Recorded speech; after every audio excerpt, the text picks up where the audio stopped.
আপনারা শুনছেন ভৌতিক ছায়া, গল্প পাঠে অঞ্জলি।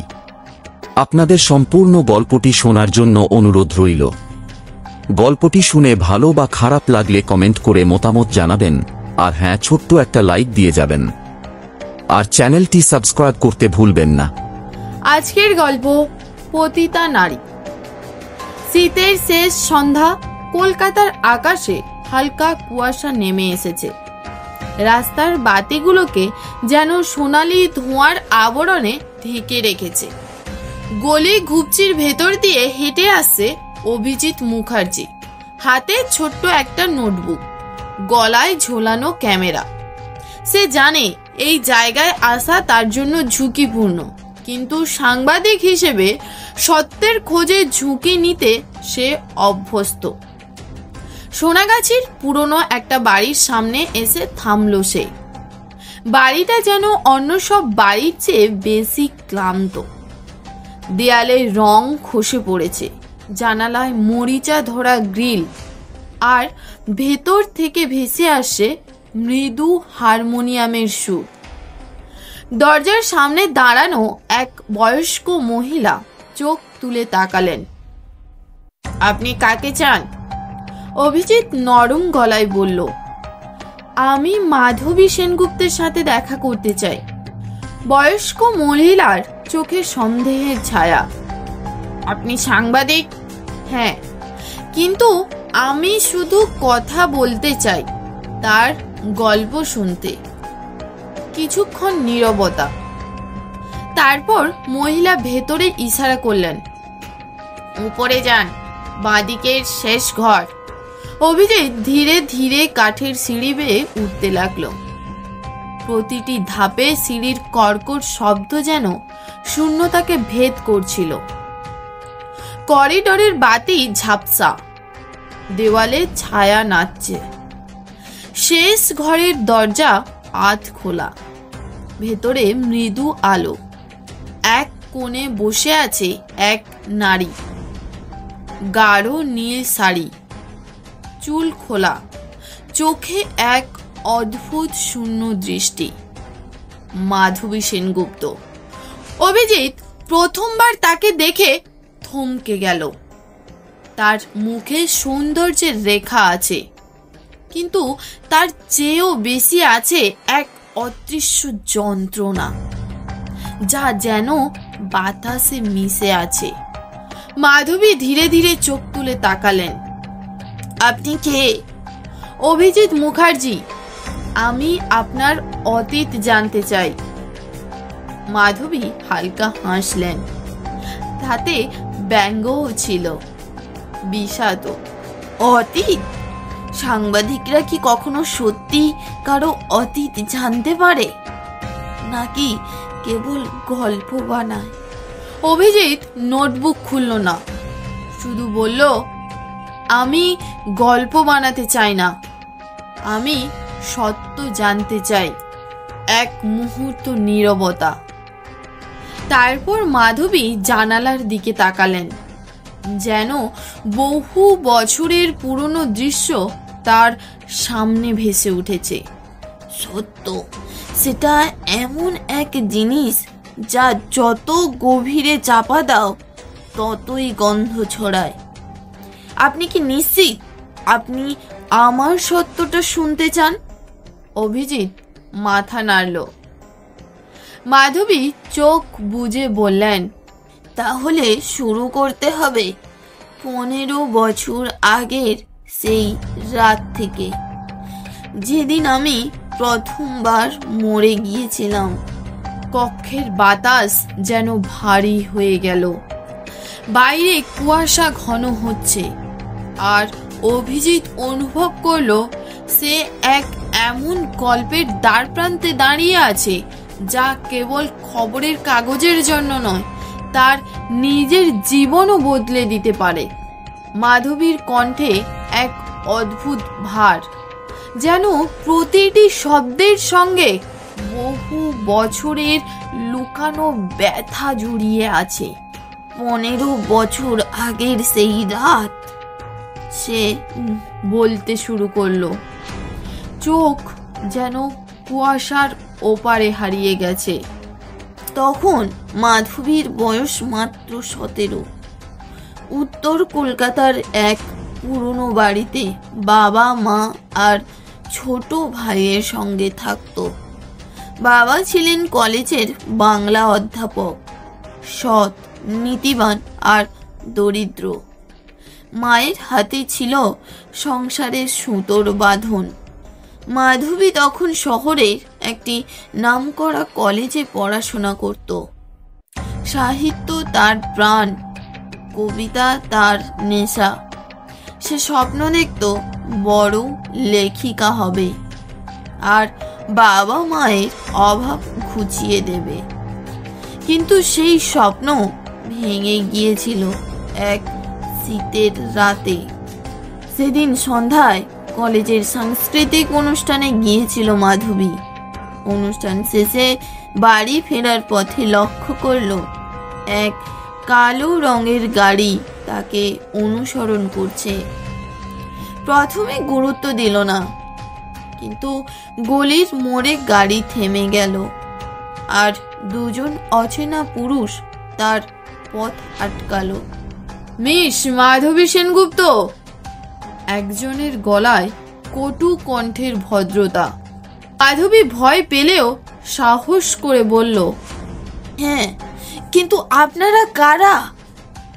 পরের মুহূর্তে তার মুখে রুমাল চাপা পড়ল। তীব্র ঘ্রাণে মাথা ঘুরে গেল, চোখ ঝাপসা হয়ে এলো। চোখ খুলে সে দেখল এক অচেনা ঘরে শুয়ে আছে। দেয়ালে আধো আলো, জানালায় ভারী পর্দা। সামনে দাঁড়িয়ে একজন প্রভাবশালী মানুষ, তার চোখে ঠান্ডা নিষ্ঠুরতা। তোমার বাবা আমাকে অনেকবার অপমান করেছে, আজ থেকে তোমার জীবন আমার হাতে। সেই রাতেই তার জীবনের প্রথম মৃত্যু ঘটে। শরীর বেঁচে থাকলেও আত্মা ভেঙে গিয়েছিল। মাধবী হঠাৎ থেমে গেল। অভিজিৎ চুপচাপ বসে আছে, কিন্তু তার আঙুলে কলম থমকে গেছে। তারপর ধীরে জিজ্ঞেস করল সে। মাধবী গভীর নিঃশ্বাস ফেলল। তারপর ছিল লম্বা অন্ধকার, যেখানে প্রতিটি দিনই ছিল এক নতুন দুঃস্বপ্ন। আর সেই দুঃস্বপ্নের মধ্যে ঢুকে পড়েছিল এক মানুষ, কমলেশ সিং। অভিজিতের চোখে তীক্ষ্ণ কৌতূহল জ্বলে উঠল। সে জানে কমলেশ নামটা সে আগেও শুনেছে। আর তার মানে এই গল্প শুধু ব্যক্তিগত ট্র্যাজেডি নয়, এর সঙ্গে জড়িয়ে আছে বড় একটা নেটওয়ার্ক। মাধবী থেমে গেল কিছুক্ষণ। জানালার ধারে হেলান দিয়ে বাইরের অন্ধকারের দিকে তাকিয়ে রইল। অভিজিৎ বুঝতে পারল পরের অংশটা বলার আগে তার মন আবার অতীতে ফিরে যাচ্ছে, সেই অন্ধকার গলিতে, যেখান থেকে সে আর বেরোতে পারেনি। অপহরণের পরের কয়েকদিন মাধবীর জন্য ছিল অস্পষ্ট। ঘুম আর অচেতনতার মধ্যে কেটে গেছে। যখন চেতনা ফিরল, তখন সে ছিল এক পুরনো দোতলা বাড়ির ছোট্ট ঘরে। দরজায় তালা, জানালায় লোহার গ্রিল। তখনই প্রথম সে দেখল কমলেশ সিংকে। গায়ে চওড়া, চোখে সবসময় লালচে আভা আর ঠোঁটে একরকম কুটিল হাসি। তুমি এখন নিরাপদ জায়গায় আছো, কমলেশ বলেছিলেন, যেন উপকার করছে। কিন্তু বাড়ি ফিরতে চাইলে কিছু শর্ত মানতে হবে। মাধবী প্রথমে কিছু বুঝতে পারেনি, কিন্তু শর্ত মানে ছিল যতবার ডাকা হবে তাকে গাড়িতে করে নিয়ে যেতে হবে গেস্ট হাউসে। আর ফিরিয়ে দেওয়া হবে কয়েক ঘন্টা পরে। নিস্তেজ, চোখ ভেজা, হৃদয় ভাঙা অবস্থায় কমলেশ শুধু দালাল নয়, সে ছিল এক রাজনৈতিক নেতার ঘনিষ্ঠ লোক। সেই নেতা যে মাধবীর অপহরণের পেছনে পর্দার আড়াল থেকে পুরো চক্রটা চালাতো।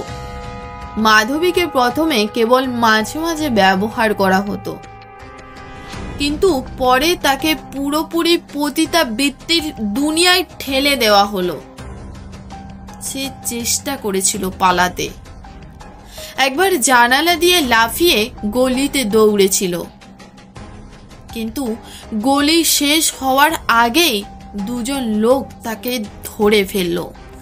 সেদিনই প্রথমবার কমলেশ তার গালে থাপ্পড় মেরেছিল। এখান থেকে পালানোর রাস্তা নেই, সে ঠান্ডা গলায় বলেছিল। এখানে ঢোকা সহজ, বেরোনো অসম্ভব। মাধবী যখন এসব বলছিল, তার কণ্ঠে কোনো কান্না ছিল না, শুধু একরকম শূন্যতা। অভিজিৎ অনুভব করলো এই গল্প শুধু ব্যক্তিগত যন্ত্রণা নয়, পুরো একটি অন্ধকার ব্যবসার খতিয়ান।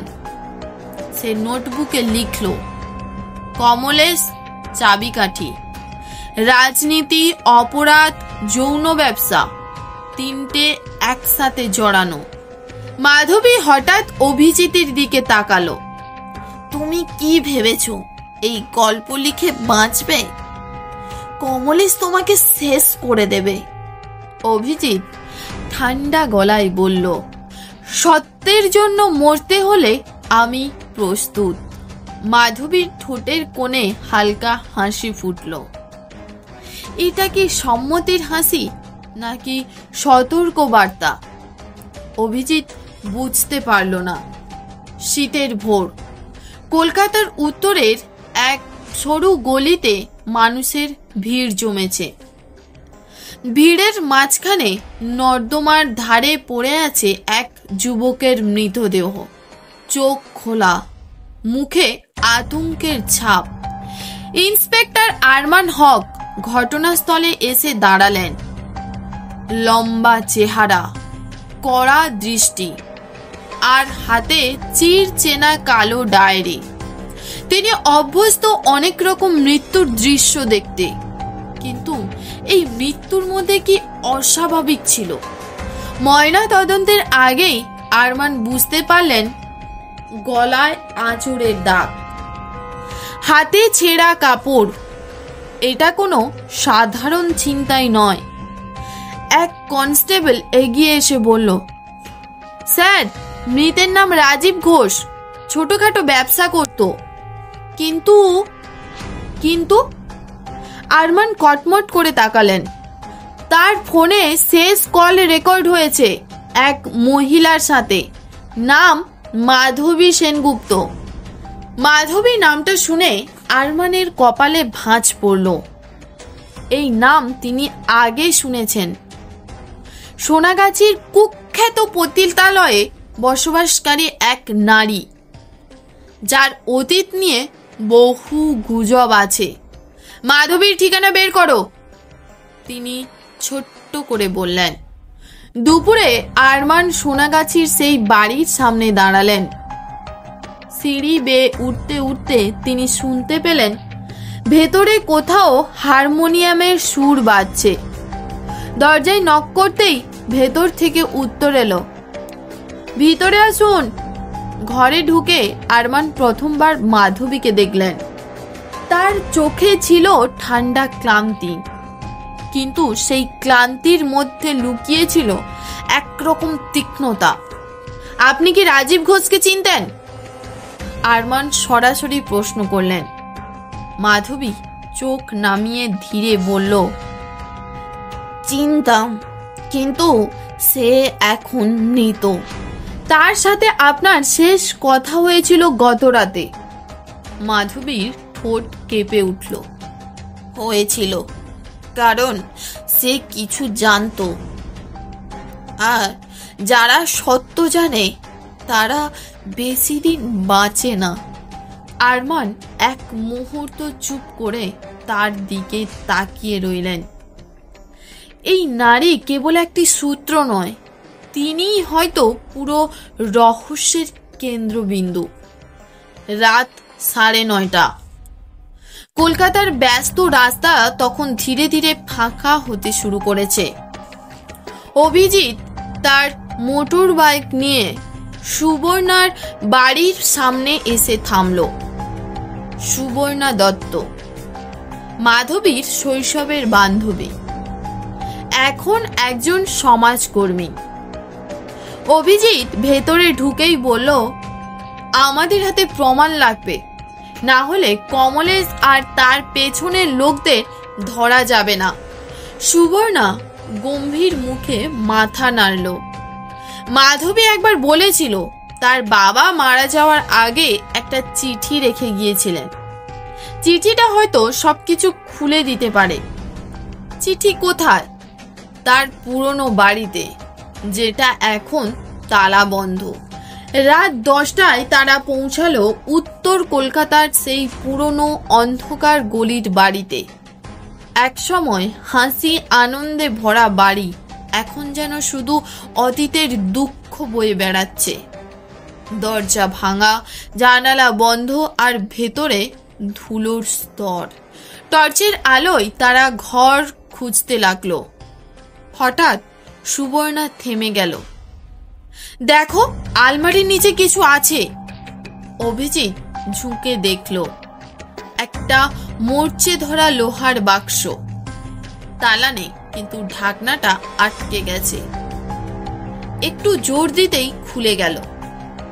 ভেতরে পুরনো কাগজপত্র, কয়েকটা সাদা কালো ছবি, আর এক হলুদ হয়ে যাওয়া খাম। খামের ওপর লেখা, মাধবীর জন্য বাবা। চিঠিতে লেখা ছিল, মাধবী, যদি তুমি এই চিঠি পড়ো তাহলে বুঝবে আমি আর নেই। আমি তোমাকে রক্ষা করতে পারিনি, কিন্তু সত্যটা তোমাকে জানতে হবে। যেদিন তুমি সাংস্কৃতিক অনুষ্ঠানে গেলে সেদিনই আমি রাজনৈতিক নেতাদের একটা দুর্নীতির ফাইল সাংবাদিকদের হাতে তুলে দিয়েছিলাম। সেই জন্য তারা প্রতিশোধ নিতে চেয়েছিল, আর তোমাকে ব্যবহার করলো আমার বিরুদ্ধে। কমলেশ সিং তাদের লোক। সাবধানে থেকো। যদি পারো একদিন সত্যটা প্রকাশ করো। চিঠির নিচে একটি নাম, শওকত রহমান, কলকাতার এক প্রভাবশালী মন্ত্রী। অভিজিৎ আর সুবর্ণা একে অপরের দিকে তাকালো। এই চিঠি শুধু মাধবীর অতীত নয়, বরং শহরের একটা বড় রাজনৈতিক ষড়যন্ত্রের প্রমাণ। অভিজিৎ ফিস ফিস করে বলল, এটা হাতে নিয়ে ফিরলে আমরা বাঁচব না। সুবর্ণা ঠান্ডা গলায় বলল, তাহলে মরার জন্যই প্রস্তুত থাকো। মাধবীর ঘরে আজ বাতাস ভারী। জানালার বাইরে বৃষ্টি পড়ছে টুপটাপ শব্দে। অভিজিৎ ও সুবর্ণা এসে বসতেই মাধবী বুঝে গেল তারা কিছু খুঁজে পেয়েছে। সুবর্ণা টেবিলে খামটা রাখলো। এটা তোমার বাবার চিঠি। মাধবীর হাত কেঁপে উঠল। ধীরে ধীরে সে খাম খুলে পড়তে শুরু করলো। চোখের কোণে জল জমে উঠল, কিন্তু সে কাঁদল না। চিঠি পড়া শেষ করেই গভীর নিঃশ্বাস নিয়ে বলল, তাহলে তোমরা সব জানো। এখন আমি আর লুকোতে পারবো না। মাধবী বলতে শুরু করলো, 15 বছর আগে সাংস্কৃতিক অনুষ্ঠানের দিন তার বাবা ছিলেন সৎ মানুষ, দুর্নীতির বিরুদ্ধে সব সময় প্রতিবাদ করতেন। একদিন তিনি এমন কিছু নথি পেয়েছিলেন যা প্রমাণ করত মন্ত্রী শওকত রহমান কোটি কোটি টাকা আত্মসাৎ করেছেন। আর সেই টাকার একটা অংশ দিয়ে অপরাধের নেটওয়ার্ক চালান, যেখানে কমলি সিং ছিল মূল হাত। বাবা সেই নথি এক সাংবাদিককে দেওয়ার পরদিনই হুমকি পেতে শুরু করেছিলেন, কিন্তু তিনি থামেননি। সেই রাতে মাধবী অনুষ্ঠান থেকে ফেরার পথে অপহৃত হয়। তাকে নিয়ে যাওয়া হয় এক বিলাসবহুল গেস্ট হাউসে, যেখানে শওকত রহমান নিজে উপস্থিত ছিল। তোমার বাবা আজ থেকে চুপ হয়ে যাবে, মন্ত্রী ঠান্ডা গলায় বলেছিল। তারপর যা ঘটেছিল তা মাধবী কোনো দিন কাউকে বলতে পারেনি আজ পর্যন্ত। তাকে কয়েক ঘন্টা ধরে নির্যাতন করা হয়। তারপর কমলেশ তাকে নিয়ে যায় সেই পুরনো দোতলা বাড়িতে, যা পরবর্তী 15 বছর তার কারাগার হয়ে দাঁড়ায়। মাধবী চোখ তুলে বলল, আমার বাবা খুব শিগগিরই হার্ট অ্যাটাকে মারা যান, কিন্তু আমি জানি সেটা পরিকল্পিত হত্যা ছিল। আজ যারা এই কাজ করেছিল তারা আজও ক্ষমতার চেয়ারে বসে আছে। অভিজিৎ মুঠি চেপে ধরল। আমরা সব প্রমাণ জমা করব, এইবার তারা বাঁচবে না। মাধবীর ঠোঁটে হালকা ব্যঙ্গ ফুটল। তুমি ভাবছো প্রমাণ থাকলেই ন্যায় বিচার হবে? এই শহরে সত্যের দাম রক্ত দিয়ে দিতে হয়।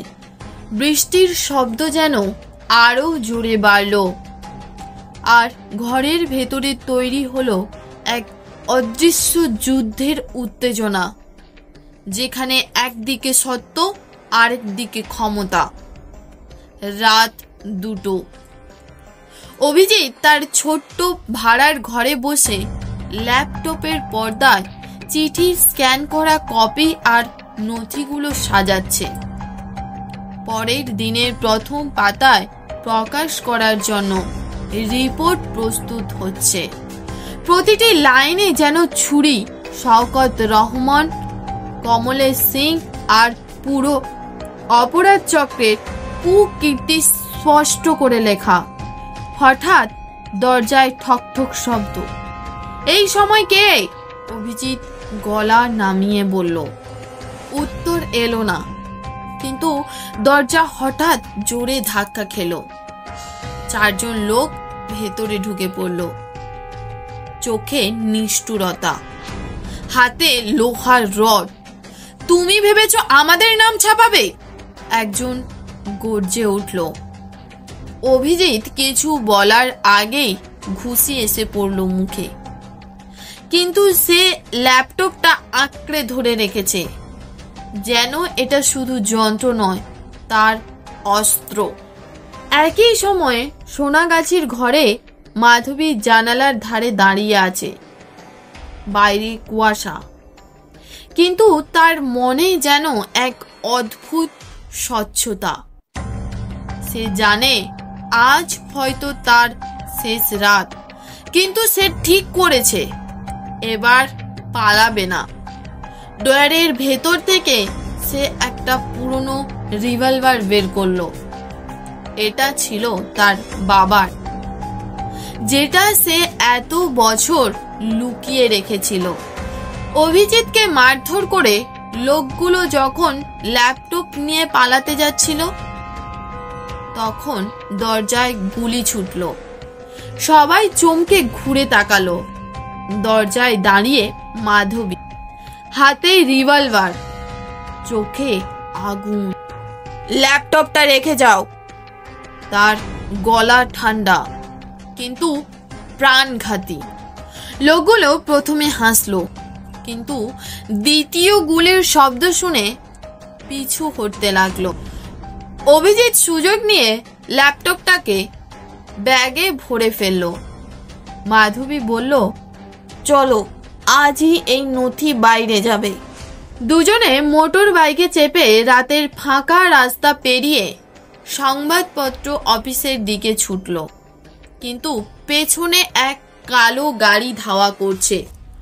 কমলেশ সিং নিজে ড্রাইভ করছে। গাড়ি ক্রমে কাছে চলে আসছে। অভিজিৎ গতি বাড়ালো, কিন্তু মোড় ঘোরার সময় এক ট্রাক হঠাৎ সামনে এসে দাঁড়ালো। শেষ মুহূর্তে তারা বাইকটাকে পাশের গলিতে ঢুকিয়ে দিতে পারল, কিন্তু গুলির শব্দ আবার ভেসে এলো। গলির ভেতর আলো কম, রাস্তা ভিজে পিচ্ছিল। বাইকের চাকায় কাদা ছিটকে পড়ছে দেয়ালে। পেছনে গাড়ির ইঞ্জিনের গর্জন। কমলেশের গাড়ি এক মুহূর্ত দূরে নেই। অভিজিৎ দাঁত চেপে গতি বাড়াচ্ছে, আর মাধবী রিভলভার হাতে পেছনের সিটে বসে আছে। বৃষ্টির ফোঁটা তার মুখে লেগে মিশে যাচ্ছে খামের সাথে। এভাবে চলতে থাকলে আমরা ধরা পড়ব, অভিজিৎ চেঁচিয়ে বলল। মাধবীর চোখে এক অদ্ভুত স্থিরতা। তাহলে শেষ পর্যন্ত লড়াই করেই মরব। গলি শেষ হয়ে বড় রাস্তা বেরিয়ে আসতেই কমলেশের গাড়ি সোজা বাইকের পাশে এসে পড়ল। জানালা খুলে গুলি চালালো এক সঙ্গী। গুলি অভিজিতের কাঁধ থেকে গেল। সে টাল খেয়ে বাইক সামলালো। মাধবী লক্ষ্য করে টানা 2 রাউন্ড গুলি চালালো। প্রথম গুলি গাড়ির উইন্ডশিল্ড ভেদ করলো। দ্বিতীয় গুলি সোজা চালকের কপালের পাশে লাগলো। গাড়ি নিয়ন্ত্রণ হারিয়ে ফুটপাতে ধাক্কা খেলো। এক ধাতব শব্দে পুরো রাস্তা কেঁপে উঠল। অভিজিৎ রক্তে ভেজা কাঁধ নিয়ে শেষ পর্যন্ত সংবাদপত্র অফিসে পৌঁছালো। ডিউটি এডিটর বিস্ময়ে তাকিয়ে রইল। এ কি অবস্থা তোমার? অভিজিৎ ব্যাগ থেকে ল্যাপটপ বের করে দিল। এই খবর কাল প্রথম পাতায় ছাপাও। নাম প্রমাণ সব আছে। মাধবী এক পাশে দাঁড়িয়েছিল। তার চোখে অদ্ভুত আলো, স্বস্তি, কিন্তু কোনো উল্লাস নেই। খবর ছাপানোর ব্যবস্থা হয়ে গেলে মাধবী ধীরে ধীরে বেরিয়ে এলো অফিস থেকে। অভিজিৎ ডাক দিল, তুমি কোথায় যাচ্ছ? মাধবী শুধু একবার পেছন ফিরে বলল, আমার কাজ শেষ, এবার আমার মুক্তি চাই। বৃষ্টি ভেজা রাস্তার মধ্যে অদৃশ্য হয়ে গেল সে, যেন কুয়াশায় মিশে গেল এক দীর্ঘ যন্ত্রণা ও সংগ্রামের ছায়া। ভোরের আলো ফুটতেই কলকাতা কেঁপে উঠল। শহরের প্রতিটি চায়ের দোকানে, প্রতিটি বাস স্ট্যান্ডে, প্রতিটি পাড়ায় একটাই খবর, মন্ত্রী শওকত রহমানের কুকীর্তি ফাঁস, দালাল কমলেশ সিং নিহত। সংবাদপত্রের প্রথম পাতায় বড় করে ছাপা হলো অভিজিতের লেখা রিপোর্ট, সঙ্গে প্রমাণ হিসেবে মাধবীর বাবার চিঠি। সাধারণ মানুষ বিস্মিত, ক্ষুব্ধ, আর সোশ্যাল মিডিয়ায় তুমুল আলোচনা শুরু হলো। কিন্তু এই সাফল্যের মাঝেই অভিজিৎ একটা ফোন পেল।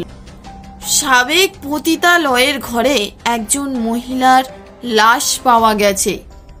নাম মাধবী সেনগুপ্ত। অভিজিৎ ছুটে গেল সোনাগাছির সেই পুরনো বাড়িতে। পুলিশ কর্ডনের ভেতর দিয়ে ঢুকে দেখে মাধবী মেঝেতে শুয়ে আছে, চোখ বন্ধ, মুখে শান্তির ছাপ, হাতে এখনো রিভলভার। ইন্সপেক্টর আরওয়ানের কাছে এসে ধীরে বলল, গোলাগুলিতে নিজেই গুলি চালিয়েছে। মনে হয় এটাই তার মুক্তির পথ ছিল। অভিজিতের চোখ ঝাপসা হয়ে এলো। মনে পড়ল মাধবীর শেষ কথা, আমার কাজ শেষ, এবার আমার মুক্তি চাই। রিপোর্ট শহর কাঁপিয়ে দিল। শওকত রহমান গ্রেপ্তার হলেন।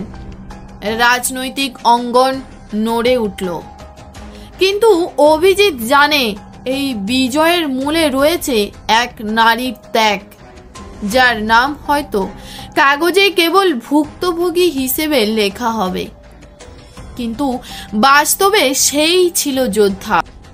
বর্ষার শেষ বৃষ্টিতে ভিজে শ্মশানের আকাশ ধূসর। চিতার আগুন ধীরে ধীরে নিভে আসছে।